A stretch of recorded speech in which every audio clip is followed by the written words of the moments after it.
Hi friends, ഞാനിന്ന് ചെയ്യാൻ പോകുന്നത് ഗോതമ്പ് കൊണ്ടൊരു അട പായസമാണ്. അതിനായിട്ട് ഞാനിപ്പോൾ ഒരു അരക്കപ്പ് ഗോതമ്പ് മാവ് എടുത്തിട്ടുണ്ട്. ഇനി ഞാൻ മാവിലേക്ക് 1 സ്പൂൺ കോൺഫ്ലവർ ആണ് ചേർത്ത് കൊടുത്തിരിക്കുന്നത്. അതിനുശേഷം നമുക്ക് മാവിലേക്ക് 1 സ്പൂൺ നെയ്യ് കൂടി ഒഴിച്ചു കൊടുക്കാം. ഇനി ഇവയെല്ലാം ഒന്ന് ഇളക്കി യോജിപ്പിച്ച് കൊടുക്കുക.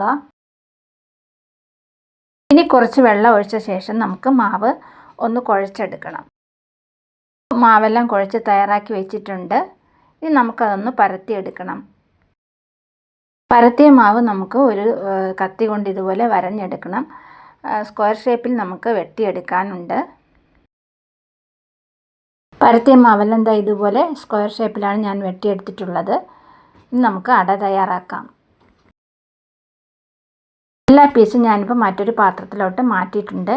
ഇനി നമുക്ക് ചെയ്യേണ്ടത് ഇവയെല്ലാം വേവിക്കാനായിട്ട് കുറച്ച് വെള്ളം അടുപ്പിൽ വയ്ക്കാം.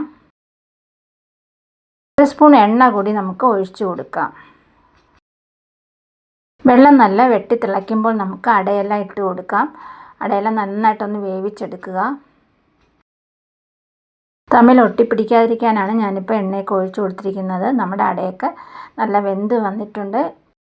വേവിച്ച അടയെല്ലാം നമുക്ക് കോരി മാറ്റി പെട്ടെന്ന് തന്നെ തണുത്ത വെള്ളത്തിലോട്ട് മാറ്റിയിടാം. ഇതുപോലെ നമുക്ക് എല്ലാ അടയും കോരി മാറ്റിയെടുക്കാം. ഇപ്പോൾ നമുക്ക് പായസത്തിനുള്ള ഗോതമ്പ് അടയെല്ലാം റെഡി ആയിട്ടുണ്ട്. ഇത് തേങ്ങയുടെ 1-ാം പാലും 2-ാം പാലും പിഴിഞ്ഞെടുത്തതാണ്. ഇതൊരു 300 ഗ്രാം ശർക്കര ഉരുക്കിയതാണ്. 100 ഗ്രാം ചവ്വരി ഞാനിപ്പോൾ വേവിച്ചെടുത്തിട്ടുണ്ട്. ഇനി ഒരു പാത്രത്തിൽ നമുക്ക് നെയ്യ് ഒഴിച്ച് കൊടുത്ത ശേഷം ഫസ്റ്റ് കാഷ്യൂ നട്ട്സൊക്കെ ഒന്ന് വറുത്ത് കോരി മാറ്റി വയ്ക്കാം. അതിനുശേഷം ബാക്കി നെയ്യിൽ ഞാനിപ്പോൾ ശർക്കരയാണ് ആദ്യം ഒഴിച്ചു കൊടുക്കുന്നത്. ശർക്കര വെള്ളം നല്ല തിളയ്ക്കണം. തിളച്ച് വരുന്ന സമയത്ത് നമുക്ക് ബാക്കി ഐറ്റംസൊക്കെ ഒന്നൊന്നായിട്ട് ചേർത്ത് കൊടുക്കാം. അടുത്തതായി ഞാൻ ചേർത്ത് കൊടുക്കുന്നത് വേവിച്ച് വെച്ചിരിക്കുന്ന ചവ്വരിയാണ്. അത് നമുക്ക് കുറച്ച് കുറച്ചായിട്ട് ചേർത്ത് കൊടുക്കാം. കട്ട കെട്ടാതെ ഇളക്കി കൊടുക്കുക. ചവ്വരി ശർക്കരയൊക്കെ ഒന്ന് ചൂടായി വരുന്ന സമയത്ത് നമുക്ക് തേങ്ങയുടെ 2-ാം പാൽ ഒഴിച്ചു കൊടുക്കാം. എല്ലാം കൂടെ നന്നായിട്ടൊന്ന് മിക്സ് ചെയ്യുക. കുറച്ച് ഏലക്ക കൂടി ഞാൻ ചേർത്ത് കൊടുത്തിട്ടുണ്ട്. ഏലക്ക കുറച്ച് കൂടുതൽ ചേർത്ത് കൊടുക്കാം, നല്ല മണം കിട്ടാൻ വേണ്ടിയിട്ടാണ്. വീണ്ടും എല്ലാം കൂടി നമുക്ക് നന്നായിട്ടൊന്ന് തിളപ്പിച്ചെടുക്കണം. ഇനി നമുക്ക് ചേർത്ത് കൊടുക്കേണ്ടത് നമ്മൾ തയ്യാറാക്കി വെച്ചിരിക്കുന്ന അടയാണ്. അതുകൂടി ഇട്ട് കൊടുക്കാം. പായസം ചെയ്യാൻ നമുക്ക് അട ചെയ്യുമ്പോൾ മാത്രമാണ് കുറച്ച് സമയമെടുക്കുന്നത്.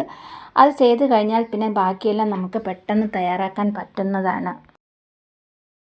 കൈവിടാതെ തന്നെ എല്ലാം നന്നായിട്ട് ഇളക്കി കൊടുത്തുകൊണ്ടേയിരിക്കണം. വളരെ ടേസ്റ്റി ആയിട്ടുള്ള ഒരു പായസമാണിത്. എല്ലാവരും ഒന്ന് ട്രൈ ചെയ്ത് നോക്കുക. പായസം നല്ല തിളച്ചതിന് ശേഷം നമുക്ക് ഇറക്കാൻ നേരം മാത്രമാണ് 1-ാം പാൽ ചേർക്കേണ്ടത്. ഞാനിപ്പോൾ പാലൊഴിച്ച് കൊടുത്തിട്ടുണ്ട്. പാലൊഴിച്ച ശേഷം നമുക്ക് പിന്നെ തിളപ്പിക്കേണ്ട ആവശ്യമില്ല. 1-2 മിനിറ്റ് ഒന്ന് ചുറ്റി കൊടുത്ത ശേഷം സ്റ്റൗ ഓഫ് ചെയ്യാം. വറുത്ത് വെച്ചിരിക്കുന്ന കാഷ്യൂ നട്ട്സും കൂടെ ചേർത്ത് കൊടുക്കാം. ഇപ്പോൾ നമ്മുടെ വളരെ ടേസ്റ്റി ആയിട്ടുള്ള ഗോതമ്പിൻ്റെ അട കൊണ്ടുള്ള പായസം റെഡി ആയിട്ടുണ്ട്. തീർച്ചയായിട്ടും എല്ലാവരും ഒന്ന് ഉണ്ടാക്കി നോക്കണം. വീഡിയോ ഇഷ്ടമായ ലൈക്ക്, ഷെയർ ആൻഡ് സബ്സ്ക്രൈബ് ചെയ്യുക. അതുപോലെ നിങ്ങളുടെ കമൻസും എന്നെ അറിയിക്കുക.